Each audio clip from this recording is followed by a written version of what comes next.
Shalom, shalom, peuple de Dieu, je vous bénis au nom de notre Seigneur Jésus-Christ de Nazareth. Bien-aimé, je viens avec cet encouragement pour m'adresser à toi. Oui, à toi qui me regardes. S'il te plaît, ne zappe pas la vidéo. Dieu veut t'encourager tout simplement. Cette vidéo ne s'adresse pas à quelqu'un qui est à côté de toi. Elle n'est pas seulement pour ton frère, pour ta soeur, elle est pour toi d'abord. C'est pour cela que je me permets de t'indexer. Pas par politesse, parce que je veux que tu prennes en considération ce que je suis en train de te dire. Ça fait des années que tu es chrétienne. Tu es chrétien. Tu crains Dieu. Tu pries. Tu jeûnes. Mais jusqu'aujourd'hui, tu ne reçois pas les choses que tu demandes à Dieu. Et tu commences à douter de Dieu. Pendant que tu regardes cette vidéo, tu as perdu un membre, un pilier dans ta famille. Celui qui prenait soin de tout le monde. Il était, entre guillemets, le pourvoyeur de votre famille. Mais il est mort. Et toi, tu te dis, mais Seigneur, pourquoi?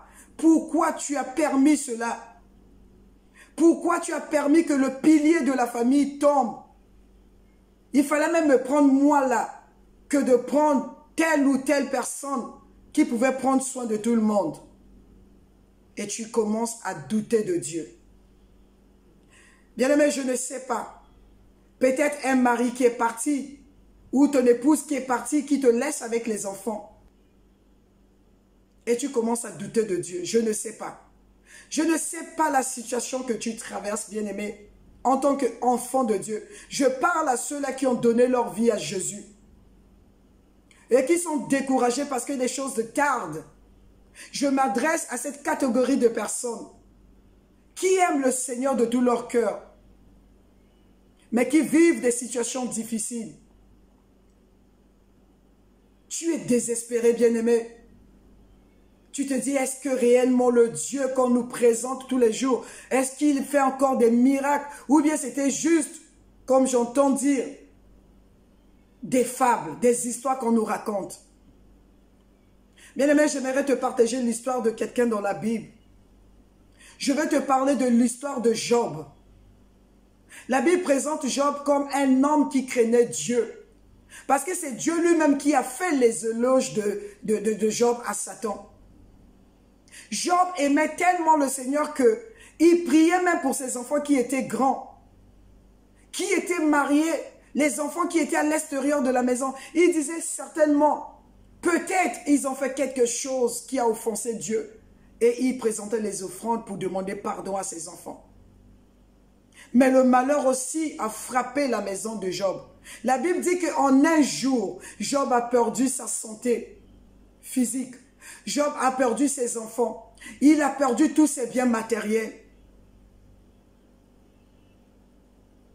Oh, bien-aimé, le malheur atteint souvent les justes. Alors ne pense pas que c'est parce que tu as fait quelque chose, ou bien parce que Dieu n'est plus fidèle, que tu vis cette situation. Je suis venu t'encourager pour te dire, persévère. Continue de croire malgré les épreuves. Tout autour de nous, c'est le chaos avec cette pandémie. Les gens sont désespérés. Et tu commences à douter de Dieu, te dis si vraiment Dieu était Dieu, pourquoi il permet cette maladie? Pourquoi il n'arrive pas à arrêter cette maladie? Bien-aimé, la Bible est claire, Dieu a dit, il faut que ces choses arrivent. C'est le commencement qui prépare notre libération. Je suis venu t'encourager pour te dire, crois encore, persévère encore, crois en Dieu. Dieu ne t'a pas sauvé seulement pour que tu obtiennes telle ou telle chose matérielle, physique.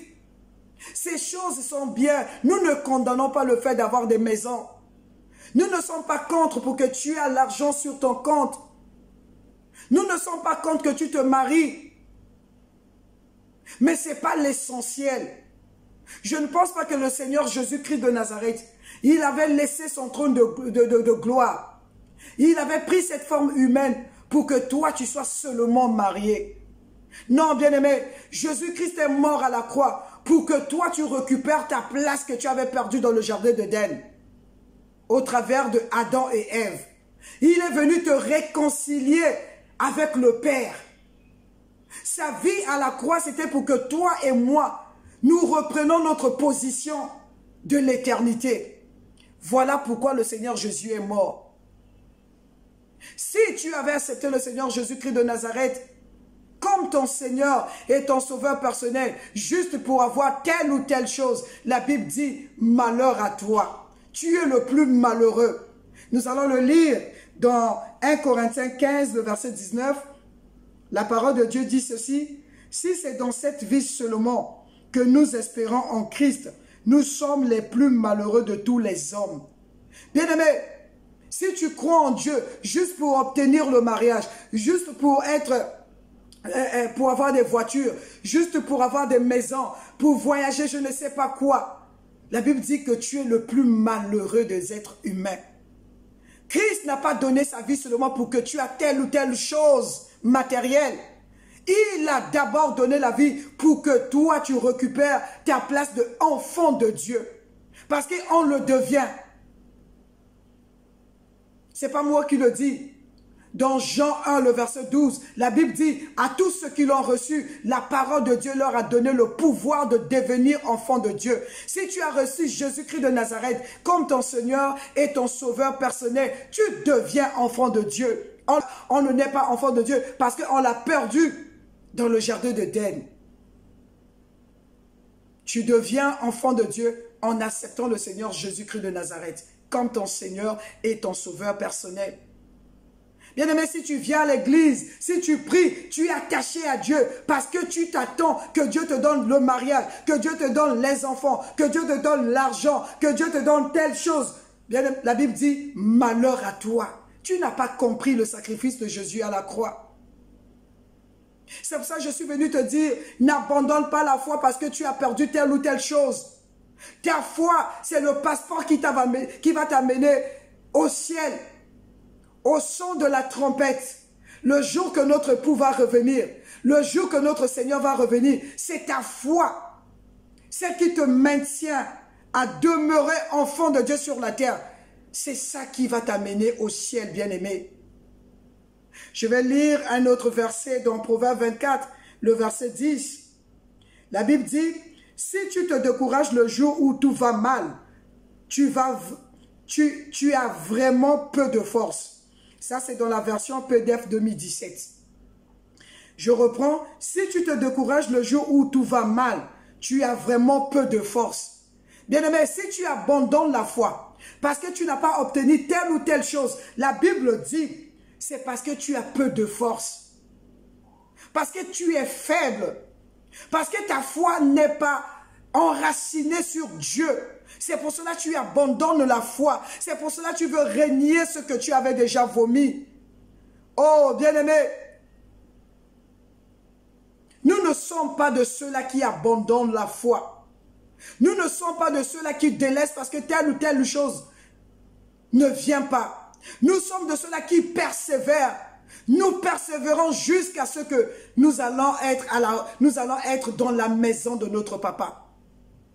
Nous allons repartir auprès de celui qui nous a envoyés sur la terre. Bien-aimé, la Bible est claire que Jésus-Christ lui-même, quand il était sur la terre, la Bible dit dans Luc, il a été conduit par l'Esprit de Dieu au désert pour être tenté par l'ennemi. Comment tu sauras que tu as accepté le Seigneur Jésus-Christ en esprit, en vérité, si tu ne passes pas par le désert? Comment ta foi va être inébranlable si tu ne vis pas des situations difficiles? Un soldat, un militaire, il est militaire parce qu'il va au combat. Parce qu'il a fait la formation, on l'a formé pour qu'il aille au combat. Et toi, tu es enfant de Dieu. Oui, bien-aimé, mais tu vas traverser les vallées, tu vas traverser le désert. Pourquoi? Pour que ta foi soit stable. C'est pour ça que les chrétiens dans la Bible, dans le Nouveau Testament, ils étaient contents, les Pierres, ils étaient contents quand ils passaient les épreuves, quand ils traversaient des moments difficiles.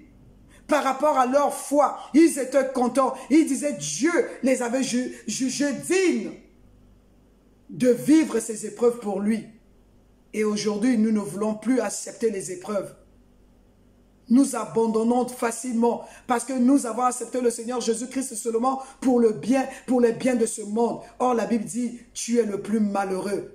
Si et seulement si tu es venu à Jésus pour qu'on te donne telle chose. Comme disent les Anglais, give me, il n'y a que ça. Donne-moi, donne-moi. Que Dieu te donne ceci. Non, bien-aimé. Jésus-Christ est mort pour que tu ne connaisses plus la seconde mort. Pour qu'un jour, si la mort physique t'emporte, ton esprit va repartir vers Dieu. C'est pour cela qu'il a laissé son trône de gloire. Il a pris la forme humaine.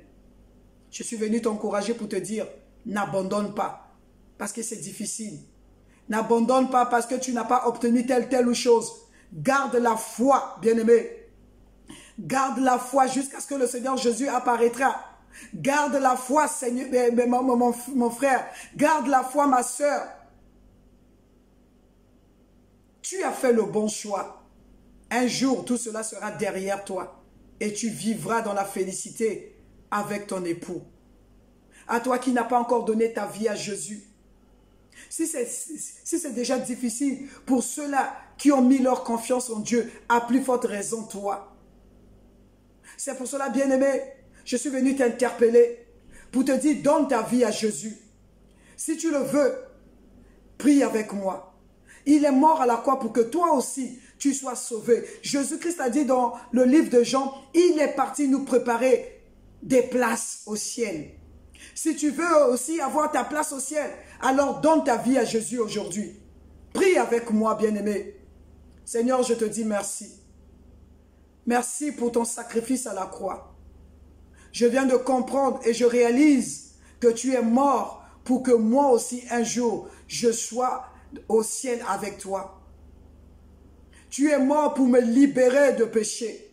Tu es mort pour me racheter de la seconde mort. C'est pour cela aujourd'hui, je t'ouvre les portes de mon cœur. Je t'accepte et je te reçois comme mon Seigneur et mon Sauveur personnel. Viens, Saint-Esprit de Dieu, demeure dans mon cœur. Je te le demande au nom de Jésus-Christ de Nazareth. Amen.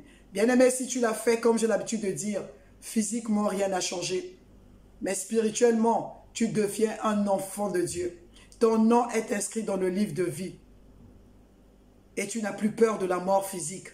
Parce que tu sais que si aujourd'hui tu tombes, si aujourd'hui quelque chose t'arrive, tu vas aller auprès de ton papa dans la félicité. Là où il y a plus de grincements de dents, là où il n'y a plus de douleur, là où il n'y a plus de maladies physiques,